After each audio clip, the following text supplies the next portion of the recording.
ಸ್ನೇಹಿತರೆ, ಮೀಡಿಯಾ ಮಾಸ್ಟರ್ಸ್ಗೆ ಸ್ವಾಗತ ಸುಸ್ವಾಗತ. ಗೆಳೆಯರೆ, ಭಾರತ ಜಾಗತಿಕ ಶಕ್ತಿಯಾಗಿ ಬೆಳೆಯುವ ನಿಟ್ಟಲ್ಲಿ ಇನ್ನೂ ಒಂದು ದೊಡ್ಡ ಹೆಜ್ಜೆಯನ್ನಿಡ್ತಾ ಇದೆ. ಚೈನಾ ಜೊತೆ ಎಲ್ಲ ರೀತಿಯಲ್ಲೂ ಕಾಂಪೀಟ್ ಮಾಡೋದಕ್ಕೆ ಮತ್ತು ಜಗತ್ತಿನಾದ್ಯಂತ ತನ್ನ ಅಸ್ತಿತ್ವವನ್ನು ಸ್ಥಾಪನೆ ಮಾಡೋದಕ್ಕೆ ಆಫ್ರಿಕಾ ಸೇರಿದ ಹಾಗೆ ಸುಮಾರು 16 ದೇಶಗಳಿಗೆ ತನ್ನ ಡಿಫೆನ್ಸ್ ಅಟ್ಯಾಚೆಗಳನ್ನು ನೇಮಕ ಮಾಡ್ತಾ ಇದೆ ಭಾರತ. ಇದು ಭಾರತದ ಜೊತೆಗಿನ ಆ ದೇಶಗಳ ಸಂಬಂಧ ಸುಧಾರಣೆ, ಜಂಟಿ ಸಮರಾಭ್ಯಾಸಗಳು, ರಕ್ಷಣಾ ಒಪ್ಪಂದಗಳು, ಆಯುಧ ಖರೀದಿ, ಮಾರಾಟ ಸೇರಿದ ಹಾಗೆ ಸಾಕಷ್ಟು ಕ್ಷೇತ್ರಗಳಲ್ಲಿ ಭಾರತಕ್ಕೆ ಸಹಾಯ ಮಾಡಲಿದೆ. ಹಾಗಾದರೆ ಏನಿದು ಡಿಫೆನ್ಸ್ ಅಟ್ಯಾಚೆಗಳ ನೇಮಕ? ಈ ನಿಟ್ಟಲ್ಲಿ ಭಾರತ ಗಮನ ಹರಿಸ್ತಾ ಇರೋ ದೇಶಗಳು ಯಾವುವು, ಅವುಗಳ ಮಹತ್ವ ಏನು, ಈ ಮೂಲಕ ಭಾರತ ಏನನ್ನ ಸಾಧಿಸೋದಕ್ಕೆ ಹೋಗ್ತಾ ಇದೆ, ಬನ್ನಿ ನೋಡೋಣ.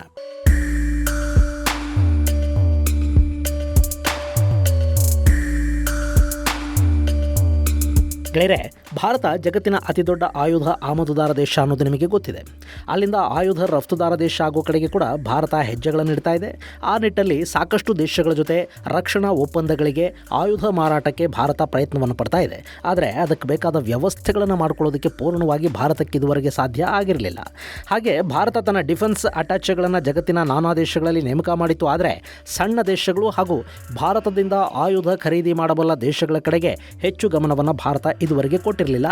ಆ ನಿಟ್ಟಲ್ಲಿ ಈಗ ದೊಡ್ಡದೊಂದು ಹೆಜ್ಜೆಯನ್ನಿಡ್ತಾ ಇದೆ. Poland, Armenia, Tanzania, Mozambique, Djibouti, Ethiopia, Ivory Coast, Philippines ಮುಂತಾದ ದೇಶಗಳಿಗೆ ಭಾರತ ತನ್ನ ಡಿಫೆನ್ಸ್ ಅಟ್ಯಾಚೆಗಳನ್ನು ನೇಮಕ ಮಾಡ್ತಾ ಇದೆ. ಇಲ್ಲಿ ಡಿಫೆನ್ಸ್ ಅಟ್ಯಾಚೆ ಅಂದರೆ ಬೇರೆ ಇನ್ನೇನೂ ಅಲ್ಲ, ಬೇರೆ ದೇಶದ ರಾಯಭಾರ ಕಚೇರಿಗಳಲ್ಲಿ ಅಲ್ಲಿನ ಭಾರತದ ರಾಯಭಾರಿಗೆ ಸಹಾಯ ಮಾಡುವ ನಿಟ್ಟಲ್ಲಿ ಹಾಗೂ ಭಾರತ ಸರ್ಕಾರದ ಕೆಲಸಗಳನ್ನು ಮಾಡೋದಕ್ಕೆ ಸೇನೆಗೆ ಸಂಬಂಧಪಟ್ಟ ಒಬ್ಬ ಅಧಿಕಾರಿ ಮತ್ತು ಆತನ ಜೊತೆ ಕೆಲಸ ಮಾಡುವ ಒಂದು ತಂಡವನ್ನು ಡಿಫೆನ್ಸ್ ಅಟ್ಯಾಚೆ ಅಂತ ಕರೀತಾರೆ. ಇವತ್ತು ಜಾಗತಿಕ ಶಕ್ತಿ ಅನ್ನಿಸ್ಕೊಳ್ಳೋ ಅಮೆರಿಕ ಸುಮಾರು 143 ದೇಶಗಳಲ್ಲಿ ತನ್ನ ಡಿಫೆನ್ಸ್ ಅಟ್ಯಾಚೆಗಳನ್ನು ನೇಮಕ ಮಾಡಿದೆ. ಹಾಗೆ ರಷ್ಯಾ, ಚೈನಾ, ಫ್ರಾನ್ಸ್, ಬ್ರಿಟನ್ ಮುಂತಾದ ದೇಶಗಳು ಕೂಡ ಈ ನಿಟ್ಟಲ್ಲಿ ಸಾಕಷ್ಟು ವರ್ಷಗಳಿಂದ ತಮ್ಮ ಸೇನಾ ಪ್ರತಿನಿಧಿಗಳನ್ನು ನೇಮಕ ಮಾಡ್ತಾ ಬರ್ತಾ ಇವೆ. ಭಾರತ ಕೂಡ ರಷ್ಯಾದಲ್ಲಿ, ಬ್ರಿಟನ್ನಲ್ಲಿ, ಅಮೆರಿಕಾದಲ್ಲಿ ಹೀಗೊಂದಷ್ಟು ದೇಶಗಳಲ್ಲಿ ತನ್ನ ಸೇನಾಧಿಕಾರಿಗಳನ್ನು ರಾಯಭಾರ ಕಚೇರಿಯಲ್ಲಿ ನೇಮಕ ಮಾಡಿತ್ತು. ಈಗ ಪುಟ್ಟ ದೇಶಗಳು, ಅದರಲ್ಲೂ ಹೆಚ್ಚಾಗಿ ಆಫ್ರಿಕಾದ ದೇಶಗಳ ಕಡೆಗೆ ಭಾರತ ಹೆಚ್ಚಿನ ಗಮನವನ್ನು ಕೊಡ್ತಾ ಇದೆ ಮತ್ತು ರಷ್ಯಾ ಹಾಗೂ ಬ್ರಿಟನ್ನಲ್ಲಿನ ಹೆಚ್ಚುವರಿ ಸಿಬ್ಬಂದಿಯನ್ನು ಕಡಿತ ಮಾಡಿ ಅವರನ್ನು ಹೊಸ ಜಾಗಗಳಿಗೆ ಕಳುಹಿಸಿಕೊಡ್ತಾ ಇದೆ. ಇಲ್ಲಿ ಭಾರತದ ರಕ್ಷಣಾ ಪ್ರತಿನಿಧಿಗಳ ಕೆಲಸ ಏನು ಅಂದರೆ, ದೊಡ್ಡ ದೊಡ್ಡ ದೇಶಗಳಲ್ಲಿ ಇವರು ಹೊಸ ಸೇನಾ ತಂತ್ರಜ್ಞಾನ, ಆಯುಧಗಳು ಮುಂತಾದವುಗಳ ಬಗ್ಗೆ ಗಮನವನ್ನು ಹರಿಸ್ತಾರೆ. ಭಾರತಕ್ಕೆ ಬೇಕಾಗುವ ಅಥವಾ ಭಾರತ ಆಮದು ಮಾಡಿಕೊಳ್ಳಬಹುದಾದ ಆಯುಧಗಳಿಗೆ ಸಂಬಂಧಪಟ್ಟ ಮಾಹಿತಿಯನ್ನು ರವಾನೆ ಮಾಡೋ ಕೆಲಸವನ್ನು ಮಾಡ್ತಾರೆ. ಜೊತೆಗೆ ಮಿತ್ರ ದೇಶದ ಜೊತೆಗೆ ಭಾರತದ ರಕ್ಷಣಾ ಸಂಬಂಧಗಳ ವೃದ್ಧಿ, ಜಂಟಿ ಸೇನಾ ತರಬೇತಿ, ಯುದ್ಧಾಭ್ಯಾಸಗಳು ಮುಂತಾದವುಗಳ ಬಗ್ಗೆ ಹೆಚ್ಚು ಗಮನವನ್ನು ಹರಿಸುವ ಕೆಲಸವನ್ನು ಇವರು ಮಾಡ್ತಾರೆ. ಒಟ್ಟಾರೆ ಭಾರತದ ರಕ್ಷಣಾ ಇಲಾಖೆಯ ಪರವಾಗಿ ಮಿತ್ರ ದೇಶದ ಜೊತೆ ವ್ಯವಹರಿಸುವ ಕೆಲಸ ಇವರದ್ದು. ಹಾಗೆ ಈಗ ಆಫ್ಘನಿಸ್ತಾನದಂಥ ದೇಶಗಳಲ್ಲಿ ಕುಳಿತ ಮಿಲಿಟರಿ ಅಟ್ಯಾಚೆಗಳು ಅಕ್ಕಪಕ್ಕದ ಶತ್ರು ದೇಶಗಳ ಮೇಲೆ ಕಣ್ಣಿಡೋ ಕೆಲಸವನ್ನು ಮಾಡ್ತಾರೆ. ಅಲ್ಲಿ ನಡೆಯುವ ಭಾರತ ವಿರೋಧಿ ಚಟುವಟಿಕೆಗಳು, ಹಾಗೆ ಆ ದೇಶಗಳ ಸೇನಾ ಶಕ್ತಿ, ಅಲ್ಲಿ ನಡೀತಿರೋ ಬೆಳವಣಿಗೆಗಳು, ಹೊಸ ಖರೀದಿಗಳು, ಹೊಸ ತಯಾರಿಗಳು, ಪರೀಕ್ಷೆಗಳು ಇಂಥವುಗಳನ್ನು ಗಮನಿಸ್ತಾ ಹೋಗ್ತಾರೆ ಮತ್ತು ಅದಕ್ಕೆ ಸಂಬಂಧಪಟ್ಟ ಮಾಹಿತಿಯನ್ನು ಭಾರತಕ್ಕೆ ತಲುಪಿಸುವ ಕೆಲಸವನ್ನು ಮಾಡ್ತಾರೆ. ಇನ್ನು ಈಗ ಭಾರತ ಆಫ್ರಿಕಾ ದೇಶಗಳು ಹಾಗೂ ಫಿಲಿಪೈನ್ಸ್, ಆರ್ಮೇನಿಯಾ ಮುಂತಾದ ದೇಶಗಳಿಗೆ ಈ ಅಟ್ಯಾಚೆಗಳನ್ನು ನೇಮಕ ಮಾಡ್ತಾ ಇರೋ ಉದ್ದೇಶ ಬೇರೆಯೇ ಇದೆ.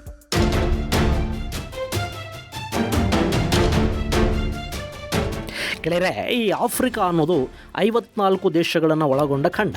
ಅಲ್ಲಿ ಸಾಕಷ್ಟು ಸಂಪನ್ಮೂಲಗಳಿವೆ. ಆದರೆ ಅಲ್ಲಿನ ದೇಶಗಳಲ್ಲಿ ಬಡತನ ಅನ್ನೋದು ತಾಂಡವವಾಡ್ತಾ ಇದೆ. ಅಲ್ಲಿ ಅರಾಜಕತೆ, ಅಸ್ಥಿರತೆಯ ಕಾರಣದಿಂದ ಆ ದೇಶಗಳು ಅಭಿವೃದ್ಧಿಯನ್ನು ಕಾಣೋದಕ್ಕೆ ಸಾಧ್ಯ ಆಗಿಲ್ಲ. ಅಲ್ಲಿ ಮೂಲಭೂತ ಸೌಕರ್ಯಗಳಿಲ್ಲ, ಆರೋಗ್ಯ, ಶಿಕ್ಷಣ ಮುಂತಾದವುಗಳಿಂದ ಅಲ್ಲಿನ ದೇಶಗಳು ವಂಚಿತ ಆಗಿವೆ. ಅಲ್ಲಿ ಹೂಡಿಕೆಗೆ ಅತಿ ಹೆಚ್ಚು ಅವಕಾಶಗಳಿವೆ. ಅಲ್ಲಿನ ಆಂತರಿಕ ಸಂಘರ್ಷ ಹೇಗಿದೆ ಅಂದರೆ, ಮುಂದಿನ ದಿನಗಳಲ್ಲಿ ಆಫ್ರಿಕಾದ ದೇಶಗಳು ಅತಿ ದೊಡ್ಡ ಆಯುಧ ಖರೀದಿದಾರ ದೇಶಗಳಾಗುವ ಸಾಧ್ಯತೆ ಇರುತ್ತೆ. ಆದರೆ ಅಮೆರಿಕ, ಫ್ರಾನ್ಸ್, ಬ್ರಿಟನ್, ಜರ್ಮನಿ ಅಂಥ ಪಶ್ಚಿಮದ ದೇಶಗಳ ದುಬಾರಿ ಆಯುಧಗಳನ್ನು ಖರೀದಿ ಮಾಡೋ ಶಕ್ತಿ ಅವರಿಗಿಲ್ಲ. ಇದೆಲ್ಲವನ್ನು ಗಮನದಲ್ಲಿಟ್ಟುಕೊಂಡೇ ಚೈನಾ ಅಲ್ಲಿ ಬೇರು ಬಿಡೋ ಪ್ರಯತ್ನವನ್ನು ಮಾಡ್ತಾ ಇದೆ. ಅಲ್ಲಿನ ದೇಶಗಳಲ್ಲಿ ಚೈನಾ ಹೂಡಿಕೆಗಳನ್ನು ಮಾಡ್ತಾ ಇದೆ, ಅವರಿಗೆ ಸಾಲ ಕೊಡುತ್ತೆ, ಅಲ್ಲಿನ ಇನ್ಫ್ರಾಸ್ಟ್ರಕ್ಚರ್ ಮೇಲೆ ಕೂಡ ಹಣ ಹೂಡ್ತಾ ಇದೆ. ಅಲ್ಲಿ ಚೈನಾದ ಪಾರಮ್ಯ ಹೆಚ್ಚಾಗ್ತಾ ಹೋದರೆ ಮುಂದಿನ ದಿನಗಳಲ್ಲಿ ಅದು ಜಗತ್ತಿಗೆ ಅಪಾಯಕಾರಿ ಅನ್ನಿಸ್ಕೊಳ್ಳುತ್ತೆ. ಹೀಗಾಗಿ ಅಲ್ಲಿ ಚೈನಾನ ಕಟ್ ಹಾಕೋ ನಿಟ್ಟಲ್ಲಿ ಭಾರತ ಕೂಡ ದೊಡ್ಡ ಮಟ್ಟದ ಪ್ರಯತ್ನಗಳನ್ನು ಆರಂಭ ಮಾಡಿದೆ. ಇನ್ನು ಭಾರತ G20 ದೇಶಗಳ ಅಧ್ಯಕ್ಷತೆಯನ್ನು ವಹಿಸಿಕೊಳ್ತಲ್ಲ, ಆಗ ಆಫ್ರಿಕಾ ದೇಶಗಳ ಒಕ್ಕೂಟಕ್ಕೆ G20 ಸದಸ್ಯತ್ವ ಸಿಗುವ ಹಾಗೆ ನೋಡಿಕೊಳ್ತು ಭಾರತ. ಅದು ಭಾರತ ಆಫ್ರಿಕಾಗೆ ಕೊಟ್ಟ ಅತಿ ದೊಡ್ಡ ಕೊಡುಗೆ. ಹಾಗೆಯೇ ಆಫ್ರಿಕಾ ದೇಶಗಳಿಗೆ ಔಷಧ ಹಾಗೂ ಇನ್ನಿತರ ಕ್ಷೇತ್ರಗಳಲ್ಲಿ ಕೂಡ ಭಾರತ ಸಹಾಯ ಮಾಡ್ತಾ ಇದೆ. ಮೊನ್ನೆ ಚೈನಾ ವೈರಾಣುವಿನ ಕಾಲದಲ್ಲಿ ಅಲ್ಲಿನ ಸಾಕಷ್ಟು ದೇಶಗಳಿಗೆ ಭಾರತ ವ್ಯಾಕ್ಸಿನನ್ನು ಕಳುಹಿಸಿಕೊಡ್ತು. ಅಲ್ಲಿನ ಜನಕ್ಕೆ ಕೂಡ ಲಸಿಕೆಗಳು ಸಿಗೋ ಹಾಗೆ ನೋಡ್ಕೊಳ್ತು. ಇದರ ಪರಿಣಾಮ ಅಂದರೆ ಆಫ್ರಿಕಾ ದೇಶಗಳು ಭಾರತದ ಬಗ್ಗೆ ವಿಶೇಷವಾದ ಪ್ರೀತಿಯನ್ನು ಬೆಳೆಸ್ಕೊಳ್ತಾ ಇವೆ. ಭಾರತ ದಕ್ಷಿಣ ವಿಶ್ವದ ನಾಯಕನಾಗಬೇಕು ಅನ್ನೋ ಪ್ರಯತ್ನವನ್ನೇನು ಮಾಡ್ತಾ ಇದೆ, ಆ ನಿಟ್ಟಲ್ಲಿ ಇದು ಅತಿ ದೊಡ್ಡ ಹೆಜ್ಜೆ ಅನ್ನಿಸ್ಕೊಳ್ತಾ ಇದೆ. ಹಾಗೆ ಅಲ್ಲಿನ ದೇಶಗಳಿಗೆ ಬೇಕಾಗುವ ಆಯುಧಗಳ ಮಾರಾಟದ ಕಡೆಗೆ ಕೂಡ ಭಾರತ ಈಗ ಗಮನ ಕೊಡ್ತಾ ಇದೆ. ಗೆಳೆಯರೆ, ನಮ್ಮ ಅರ್ಜುನ್ ಯುದ್ಧ ಟ್ಯಾಂಕ್ಗಳಿವೆ ನೋಡಿ, ಇವು ಭಾರತದ ಹಿಮಪರ್ವತಗಳಿಗೆ, ಕಾಶ್ಮೀರ ಮತ್ತು ಚೈನಾದ ಗಡಿಗಳಿಗೆ ಬಳಕೆ ಆಗೋದಿಲ್ಲ. ಕೇವಲ ರಾಜಸ್ಥಾನದ ಮರಳುಗಾಡಲ್ಲಿ ಪಾಕಿಸ್ತಾನದ ವಿರುದ್ಧ ಮಾತ್ರ ಇವುಗಳನ್ನು ಬಳಸಬೇಕು ಅಂತ ಅರ್ಜುನ್ ಬಗ್ಗೆ ರಕ್ಷಣಾ ತಜ್ಞರು ಅಪಸ್ವರವನ್ನು ತೆಗೆದಿದ್ರು. ಯಾಕೆಂದರೆ ಅವು ಭಾರೀ ತೂಕದ ಬೃಹತ್ ಟ್ಯಾಂಕ್ಗಳು, ಬಯಲು ಪ್ರದೇಶದ ಯುದ್ಧಗಳಿಗೆ ಮಾತ್ರ ಇವು ಬಳಕೆ ಆಗುತ್ತವೆ ಅನ್ನೋ ಕಾರಣಕ್ಕೆ.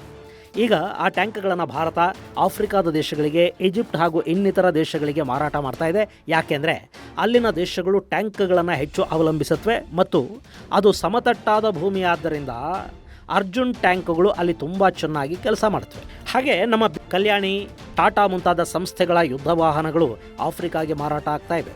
ಹೀಗಾಗಿ ಅದು ಮುಂದಿನ ದಿನಗಳಲ್ಲಿ ಭಾರತದ ಆಯುಧಗಳಿಗೆ ದೊಡ್ಡ ಮಾರುಕಟ್ಟೆ ಆಗೋ ಸಾಧ್ಯತೆ ಇರುತ್ತೆ. ಇದನ್ನು ಗಮನದಲ್ಲಿಟ್ಟುಕೊಂಡು Tanzania, Mozambique, Djibouti, Ethiopia, Ivory Coast ಮುಂತಾದ ದೇಶಗಳಿಗೆ ಭಾರತ ಡಿಫೆನ್ಸ್ ಅಟ್ಯಾಚೆಗಳನ್ನು ನೇಮಕ ಮಾಡಿದೆ. ನಿಮಗೆ ಗೊತ್ತಿರಬೇಕು, ಈ ಜಿಬೂಟಿ ಇದೆಯಲ್ಲ, ಇಲ್ಲಿ 2017ರಲ್ಲಿ ಚೈನಾ ತನ್ನ ಮೊಟ್ಟ ಮೊದಲ ಹೊರ ದೇಶದ ಸೇನಾ ನೆಲೆಯನ್ನು ಮಾಡಿಕೊಳ್ತು. ಜಿಬೂಟಿ ಅನ್ನೋದು ಎಷ್ಟು ಆಯಕಟ್ಟಿನ ಜಾಗದಲ್ಲಿದೆ ನೋಡಿ. ಇದು ಕೆಂಪು ಸಮುದ್ರದ ತಟದಲ್ಲಿ ಬಾಬ್ ಅಲ್ಮಂದಾಬ್ ಸ್ಟ್ರೈಟಲ್ಲಿ ಸ್ಥಿತವಾಗಿದೆ. ಇವತ್ತು ಜಗತ್ತಿನ ಬಹುತೇಕ ವ್ಯಾಪಾರಿ ನೌಕೆಗಳು ಓಡಾಡೋ ಹಾದಿ ಇದು. ಇತ್ತೀಚೆಗೆ ಹೌತಿಗಳ ದಾಳಿಯಿಂದ ಇಲ್ಲಿ ವ್ಯಾಪಾರಿ ಹಡಗುಗಳ ಸಂಚಾರ ಸ್ವಲ್ಪ ಕಡಿಮೆ ಆಗಿದೆ ಅನ್ನೋದು ಬಿಟ್ಟರೆ ಇದು ಯಾವಾಗಲೂ ತುಂಬ ಬ್ಯುಸಿಯಾಗಿರೋ ಮಾರ್ಗ. ಇಲ್ಲಿ ಚೈನಾ ತನ್ನ ಸೇನಾ ನೆಲೆಯನ್ನು ಸ್ಥಾಪನೆ ಮಾಡಿಕೊಳ್ಳೋ ಮೂಲಕ ಹಿಂದೂ ಮಹಾಸಾಗರದ ಇನ್ನೊಂದು ಬದಿಯ ಮೇಲೆ ಹಿಡಿತವನ್ನು ಸಾಧಿಸುವ ಪ್ರಯತ್ನದಲ್ಲಿದೆ. ಹೀಗಿರುವಾಗ ಆಫ್ರಿಕಾದ ಪಕ್ಕದಲ್ಲೇ ಇರೋ ಭಾರತ ಇಲ್ಲಿ ನಿಷ್ಕ್ರಿಯವಾದರೆ ಚೈನಾದ ಶಕ್ತಿ ಹೆಚ್ಚಾಗುತ್ತೆ, ಭಾರತ ಬಲಹೀನವಾಗಿ ಕಾಣಿಸ್ಕೋಬೇಕಾಗುತ್ತೆ. ಹೀಗಾಗಿ ಭಾರತ ಆಫ್ರಿಕಾದ ಕಡೆಗೆ ಹೆಚ್ಚು ಗಮನವನ್ನು ಕೊಡ್ತಾ ಇದೆ. ಜಿಬೂಟಿಗೆ ಕೂಡ ತನ್ನ ಅಟ್ಯಾಚೆಯನ್ನು ನೇಮಕ ಮಾಡ್ತಾ ಇದೆ. ಇನ್ನು ಇದಲ್ಲದೆ ಫಿಲಿಪೈನ್ಸ್ ಹಾಗೂ ಆರ್ಮೇನಿಯಾಗಳಲ್ಲಿ ಕೂಡ ಭಾರತದ ಡಿಫೆನ್ಸ್ ಅಟ್ಯಾಚೆಗಳಿಂದ ಮುಂದೆ ಕೆಲಸ ಮಾಡ್ತಾರೆ. ಗೆಳೆಯರೆ, ಫಿಲಿಪೈನ್ಸ್ ಅಂದರೆ ಇಲ್ಲಿದೆ ನೋಡಿ, ಇದು ದಕ್ಷಿಣ ಚೈನಾ ಸಾಗರದಲ್ಲಿ ಚೈನಾಗೆ ತುಂಬ ಸಮೀಪ ಇರೋ ಫಿಲಿಪೈನ್ಸ್ ಸಾಗರ ಗಡಿಗೆ ಸಂಬಂಧಪಟ್ಟ ಹಾಗೆ ಚೈನಾ ಜೊತೆ ವೈಮನಸ್ಯವನ್ನು ಹೊಂದಿದೆ. ಇಲ್ಲಿ ಚೈನಾದ ಖ್ಯಾತೆ ಆಗಾಗ ಇದ್ದೇ ಇರುತ್ತೆ. ಹೀಗಾಗಿ ಫಿಲಿಪೈನ್ಸ್ ತನ್ನ ಸೇನಾ ಶಕ್ತಿಯನ್ನು ಹೆಚ್ಚು ಮಾಡ್ಕೊಳ್ಳೋದಕ್ಕೆ ಭಾರತ ಹಾಗೂ ಅಮೆರಿಕಾಗಳ ಮೇಲೆ ಆಧಾರಪಟ್ಟಿದೆ. ಈ ಫಿಲಿಪೈನ್ಸ್ಗೆ ಇತ್ತೀಚೆಗಷ್ಟೇ ಭಾರತ ಬ್ರಹ್ಮೋಸ್ ಮಿಸೈಲ್ಗಳನ್ನು ಕೊಡ್ತು. ಆ ಮೂಲಕ ಚೈನಾದ ಬುಡದಲ್ಲಿ ಭಾರತದ ಮಿಸೈಲುಗಳು ಹೋಗಿ ಕೂತ್ಕೊಳ್ಳೋ ಹಾಗಾಯಿತು. ಇದಲ್ಲದೆ ಫಿಲಿಪೈನ್ಸ್ ಜೊತೆ ಇನ್ನಷ್ಟು ಆಯುಧ ವ್ಯಾಪಾರ ಮಾಡೋ ಮೂಡಲ್ಲಿ ಕೂಡ ಭಾರತ ಇದೆ.